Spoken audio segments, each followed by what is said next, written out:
Hello guys, तो मैं Sophia आपके लिए एक और नए टॉपिक के साथ में हम पढ़ रहे हैं यहाँ पर बोहर्स मॉडल। हमने पढ़ा हाइड्रोजन का बोहर्स मॉडल से लाइन स्पेक्ट्रा हमने पढ़ा।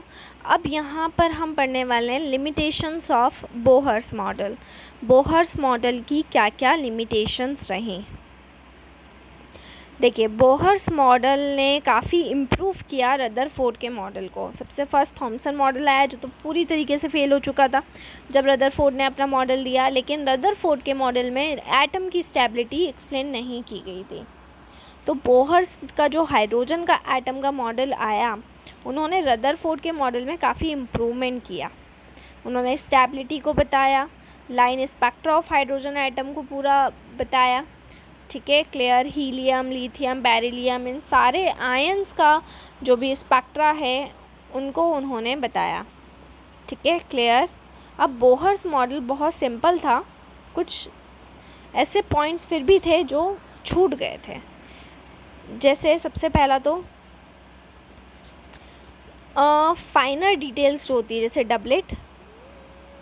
डबलेट है ना, जो टू क्लोजली स्पेस्ड लाइंस होती है, दो लाइन जब एक दूसरे के बहुत पास में होती है, क्लियर, जिसको हम स्पेक्ट्रोस्कोपिक टेक्निक से स्टडी करते हैं, क्लियर। तो इसके बारे में उन्होंने नहीं बताया। इसके अलावा ये जो मॉडल था वो हाइड्रोजन के अलावा दूसरे एटम्स के स्पेक्ट्रम को एक्सप्लेन नहीं कर पाया।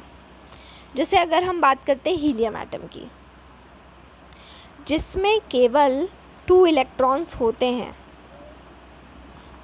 लेकिन जो बोहर्स थ्योरी है वो इनकी जो भी स्पेक्ट्रल लाइंस होती हैं, ठीक है, उसमें जो स्प्लिटिंग होती है, क्यों होती है?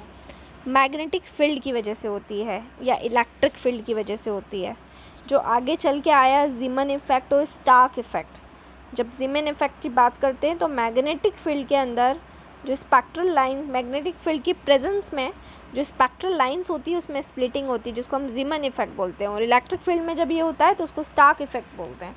ये दोनों जो इफ़ेक्ट हैं वो आगे आए, लेकिन बोहर्स ने इसको अपने मॉडल में एक्सप्लेन नहीं किया, ठीक है। तो स्टेबिलिटी नो डाउट रदरफोर्ड से बेटर थी। स्टेबिलिटी का concept, line spectra of hydrogen बेहतर तरीके से बताया, बट हाइड्रोजन को अगर हटा दें तो दूसरे एटम्स के स्पेक्ट्रम हमें क्लियर नहीं हो पाए। अगली हम अगर बात करें तो एबिलिटी ऑफ एटम्स की, इन्होंने एटम्स की एबिलिटी को भी नहीं बताया कि केमिकल बॉन्ड्स के थ्रू जो मॉलिक्यूल्स बनते हैं उसमें किस तरह से एटम्स एबल होते हैं या किस तरह से रिएक्शन करते हैं। इसके बारे में रदरफोर्ड ने कोई भी एक्सप्लेनेशन, बोहर ने कोई भी एक्सप्लेनेशन नहीं दिया।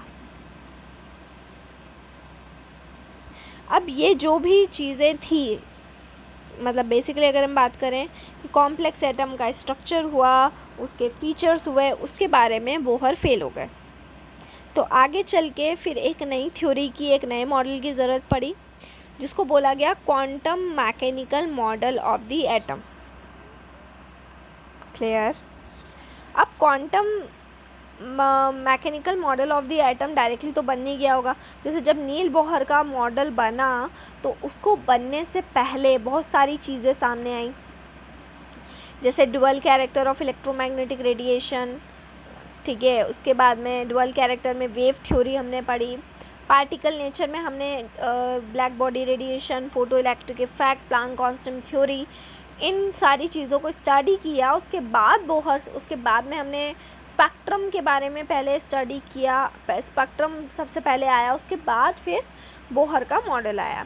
वैसे ही क्वांटम मैकेनिकल मॉडल जब बना तो क्वांटम मैकेनिकल मॉडल के अंदर भी बहुत सारी चीज़ें थी जिन्होंने उसके डेवलप होने में, उसके बनने में मदद की। वो 2 चीज़ें थी। पहला था डुअल बिहेवियर ऑफ मैटर का डुअल कैरेक्टर, दूसरा था हाइजेनबर्ग अनसर्टेनिटी प्रिंसिपल।